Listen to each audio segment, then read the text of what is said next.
नमस्कार। अनलाइन क्लासमा यहाँहरूलाई स्वागत छ। यहाँहरूसँग छु म गोविन्द पौडेल। सधैँ जस्तै यहाँहरूलाई आज त्रिभुवन युनिभर्सिटी अन्तर्गत बीपीएस सेकेन्ड इयरको कस्ट सेग्रिगेसन च्याप्टरमा छौँ र यस च्याप्टरमा म तपाईहरुलाई हाइलो मेथडबाट एउटा इक्जाम्पल बताइसकेको छु। आज यहाँहरूसँग एउटा क्वेशन लिएर तर लिस्ट स्क्वायर मेथडबाट सल्युसन गर्ने गरेर म उपस्थित भएको छु। आज हामी लिस्ट स्क्वायर मेथडबाट कस्ट सेग्रिगेसन कसरी गर्ने त, मिक्स कस्टलाई भेरिएबल कस्ट र फिक्स कस्टमा कसरी सेग्रिगेट गर्ने त भन्ने कन्सेप्टलाई अलिकति फोकस गरेर आएको छु। लागौँ यो इक्जाम्पललाई सल्युसन गर्नतर्फ।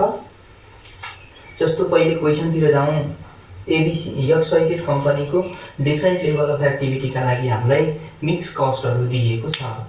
यो कस्टलाई आधार मानेर हामी रिक्वायरमेन्ट फर्स्टमा भन्छ segregate mix cost into variable and fix by using list square method भनेको छ। लिस्ट स्क्वायर मेथड फलो गरेर सल्युसन गर्ने हो भने हामी एउटा टेबल बनाउनु पर्ने हुन्छ। अब यो टेबल कन्स्ट्रक्सन गर्नुभन्दा पहिले मैले तपाईहरुलाई यहाँनिर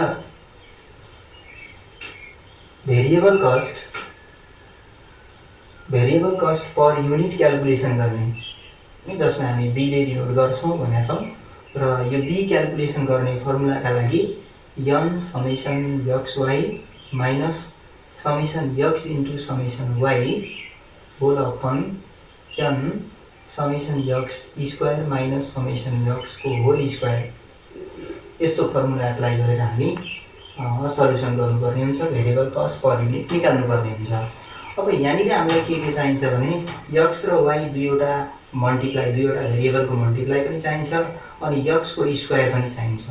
तसर्थ यहाँ दिएको क्वेशनका आधारमा हामी आउटपुट युनिटलाई x ले डिनोट गर्छौं र मिक्स कस्टहरूलाई y ले डिनोट गर्छौं र यो x र y दुईवटा भेरिएबलहरू हामीसँग भएको हुनाले यसलाई यो टेबलको आधारमा हामी समेसन xy र समेसन x स्क्वायर निकाल्नका लागि यहाँ टेबल बनाउँछौं। सल्युसन भनेर म यहाँदेखि सल्युसन स्टार्ट गरे।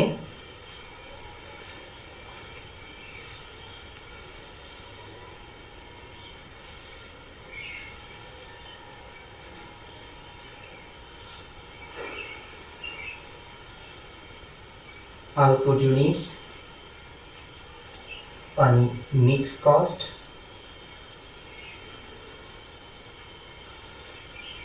हामी आउटपुट युनिटलाई x ले डिनोट गर्नुपर्छ भनेका छौं र मिक्स कस्टलाई y ले डिनोट गर्नुपर्छ भनेका छौं र तर सल्युसन गर्ने बेलामा के कुरालाई विचार गर्नुपर्छ भने हामीसँग यहाँ दिएको कस्टहरुको फिगर अलि ठुलो एमाउन्ट छ भने त्यति बेला हामी 0 कमन लिएर पनि सल्युसन गर्नुपर्ने हुन्छ। अन्यथा जस्तो 8000 दिएको छ अनि 700 दिएको छ, त्यस्तै 10000 दिएको छ अनि 900 दिएको छ, यो दुईवटाको मल्टिप्लाई गर्दा हाम्रो आउने फिगर र त्यसको सम धेरै ठुलो हुन्छ र त्यस्तो ठुलो भयो भने क्याल्कुलेसनमा अप्ठ्यारो हुन सक्छ। तसर्थ हामी के गर्दिन्छौं भने दुईटै साइडमा यो युनिट x बाट पनि र कस्ट y बाट पनि बराबर 0 कमन लिन्छौं। जस्तो सबैमा दुईवटा सबैबाट दुईवटा कमन लियौं भने यहाँनिर मैले यसरी 100 मा कन्भर्सन गर्दिए। माथि 100 लेख्यौं भने अब हामी यहाँ भित्र लेख्दा 5 6 7 8 9 लेख्न सक्छौं र यसरी हामी 0 हटाएर क्याल्कुलेसन गर्यौं भने पछिको लागि सजिलो पनि हुन्छ। जस्तो x हामी यहाँ लेखिसक्यौं भने अब समेसन x भनेर लेख्नु पर्यो भने यो जति फिगर दिएको छ यो सबैलाई हामी जोड्यौं भने रिजल्ट आउँछ हैन। त्यस्तै मिक्स कस्ट तर्फ जाउँ। कस्टमा पनि जस्तो यहाँ हामी दुईवटा 0 कमन लियौं, यहाँबाट पनि हामी दुईवटा 0 मात्रै कमन लिन सक्छौं। जस्तो दुईवटा बराबर 0 लियो भने पछि हामीलाई क्याल्कुलेसन गर्न र फाइनल एन्सर निकाल्न पनि सजिलो हुने हुनाले हामी अहिले दुईवटा 0 निकाल्यौं भने यहाँ 60 मात्रै रिमेनिङ हुने भयो, यहाँ 70 हुने भयो, यसमा 80 हुने भयो, अर्को 90 हुने भयो र त्यहाँ 100 हुने भयो। अब हामीलाई यो समेसन y को पनि आवश्यकता पर्छ।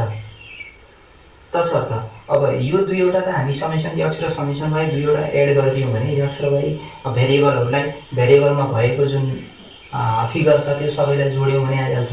अब हामीलाई यो लगतै समेसन x y पनि चाहिने हुनाले x र y लाई मल्टिप्लाई गर्नुपर्ने हुन्छ।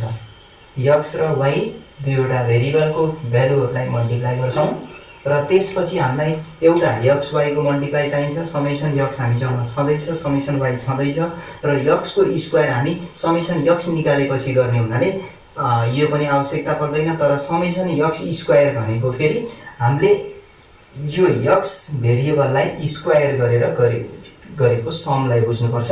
तसर्थ यहाँनिर हामी x स्क्वायर पनि गर्नुपर्छ।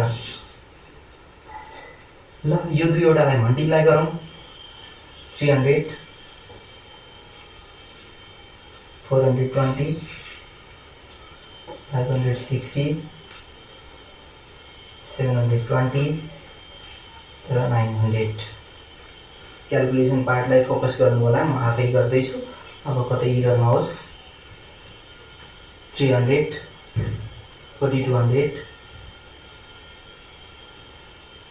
560 720 र 900 सही छ।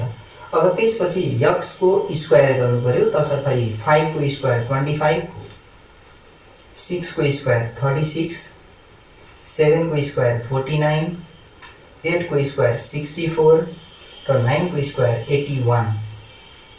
अब हाम्रो काम के रह्यो भने यो जति पनि छ यो सबैलाई समेसन गर्नु पर्यो। समेसन xy इक्वल टु कति हुन्छ र summation x square equal to कति हुन्छ यो एड गरेर टोटल लेख्नु पर्ने। जस्तो 15 20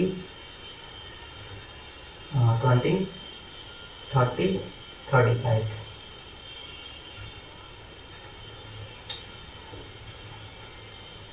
150 250 350 400। यसको लागि म क्याल्कुलेटर नै युज गर्छु। जस्तो 300 छ प्लस 420 560 720 900 यो एड गर्दा 2900 आउने रहेछ। अनि यो साइडमा पनि एड गरौँ। 25 36 49 64 एन्ड 81 यो 255 आउने रहेछ। अब यसरी हामी क्याल्कुलेसन गरिसकेपछि यहाँ प्राप्त भएको यो रिजल्टहरूलाई हामी त्यो फर्मुलामा सब्स्टिट्युट गर्नुपर्ने हुन्छ र त्यहाँ सब्स्टिट्युट गर्ने बेलामा हामीलाई n पनि चाहिन्छ र त्यो n भनेको नम्बर अफ आइटम हो। नम्बर अफ आइटम्स हामीसँग 1 2 3 4 5 छ। यो 5 लाई नै हामी n को ठाउँमा राख्छौं र यहाँ अब त्यो भ्यालुलाई सब्स्टिट्युट गरौँ। जस्तो n भनेको 5 इन्टु समेसन x y भनेको 2900 अनि माइनस समेसन x 35 छ 35 into summation y 400 divide by n 5 हो summation x square 255 minus summation x को होल स्क्वायर 35 को होल स्क्वायर। अब यो मल्टिप्लाई गरौँ र क्याल्कुलेसन गरेर त्यहाँ हामी भ्यालुहरू राख्छौँ। जस्तो 5 इन्टु 2900 त्यसो गर्दा 14,500 हुन्छ। अनि त्यस्तै 35 इन्टु 400 यो सल्युसन गर्दा 14,000 आउँछ डिवाइड बाई अनि यो साइडमा 5 इन्टु 255 1275 आउँछ र 35 को स्क्वायर गर्दा हाम्रो 1225 आउँछ र यो सबट्र्याक्सन गरौँ। जस्तो 14,500 बाट 14,000 घटाउँदा 500 मात्रै रह्यो अनि डिवाइड बाई जस्तो 1275 बाट 1225 घटाउँदा 50 मात्रै। यसो हुँदा rupees 10। Variable cost per unit भनेको 10 आउने रहेछ। अब यसैको आधारमा हामी फिक्स कस्ट पनि निकाल्छौँ। अब फिक्स कस्ट जसलाई हामी A ले डिनोट गर्छौँ, यो क्याल्कुलेसन गर्नको लागि पनि हामीसँग फर्मुला छ summation y minus b into summation x upon n। अब यसमा भ्यालु राखौँ।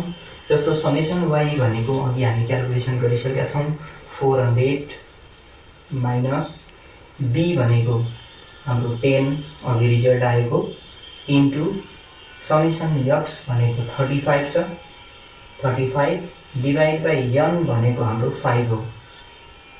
र यो 400 बाट 350 यो 10 इन्टु 35 गर्दा 350 हुन्छ। यो यहाँबाट घटाउँदा हाम्रो 50 मात्रै रह्यो।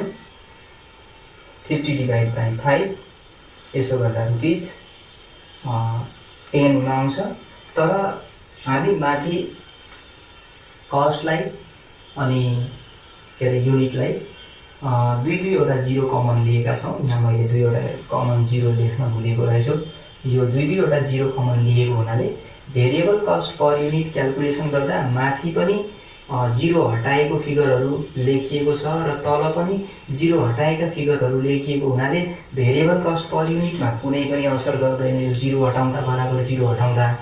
तर यहाँ के भइदियो भने फिक्स कस्ट निकाल्ने बेलामा माथि हामी जिरो हटाएका फिगरहरूलाई युज गरेका छौँ र तल जिरो हटाएका फिगरहरू युज गर्न पाएनौँ, किनकि n भनेको नम्बर अफ आइटम काउन्ट गरेर मात्रै लेखेका हौँ। यसमा जिरो यहाँ तपाईहरुले 500 600 राखे पनि 5 नै लेख्नुहुन्थ्यो अनि 5 6 राख्दा पनि 5 नै लेख्नुहुन्छ। तसर्थ यहाँनिर भने हामी इन्टु 100 किनकि दुईवटा जिरो निकालेका हौँ, त्यही भएर 100 ले मल्टिप्लाई गरेर हामी फिक्स कस्ट भनेको 1000 देखाउनु पर्ने हुन्छ। यसरी हामी लिस्ट स्क्वायर मेथड फलो गरेर हामी मिक्स कस्टलाई फिक्स र भेरिएबल कम्पोनेन्टमा हामी सेग्रिगेसन गर्यौं। यो हाम्रो पहिलो रिक्वायरमेन्ट थियो ए नम्बरको सल्युसनका लागि यो। अब दोस्रो सल्युसनमा total cost for 1500 unit of output भनेर दिएको छ। यो 1500 युनिट अफ आउटपुटका लागि टोटल कस्ट क्याल्कुलेसन गर्नुपर्ने हुनाले बी नम्बरको सल्युसनतिर जाउँ।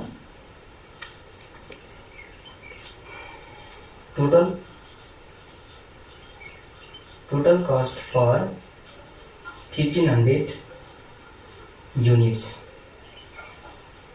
equal to यसलाई हामी y ले डिनोट गर्छौं। y equal to a plus bx यसमा भ्यालु सब्स्टिट्युट गर्छौं। a भनेको फिक्स कस्ट भर्खर निकालेको 1000 प्लस b भनेको 10 क्याल्कुलेटेड अघिको variable cost per unit into x भनेको जति युनिटको लागि हामी क्याल्कुलेसन गर्नुपर्ने छ त्यति युनिटले मल्टिप्लाई गर्नुपर्ने हुन्छ र यसरी मल्टिप्लाई गर्दा यो 1000 नै रह्यो प्लस 10 इन्टु 1500 गर्दा 15000 हुन्छ र यो टोटल गर्दा हाम्रो रुपीस 16000 हुन्छ। therefore estimated total cost for 1500 units is rupees 16000 हुन्छ। यसरी हामी लिस्ट स्क्वायर मेथडबाट पनि एउटा एक्जाम्पल सल्युसन गर्यौं र यो एक्जाम्पलमा तपाईको फिक्स र भेरिएबल कस्ट कम्पोनेन्ट छुट्याउने र टोटल कस्ट आइडेन्टिफिकेसन गर्ने वा एस्टिमेट गर्ने सम्मको क्वेशन थियो र यसरी हामी दुईवटा मेथड अफ यो कस्ट सेग्रिगेसन भनेर एप्रोचेस भनेर हाइरो मेथड र लिस्ट स्क्वायर मेथडको कन्सेप्ट म यहाँहरुलाई दिइसके र आजको लागि हाम्रो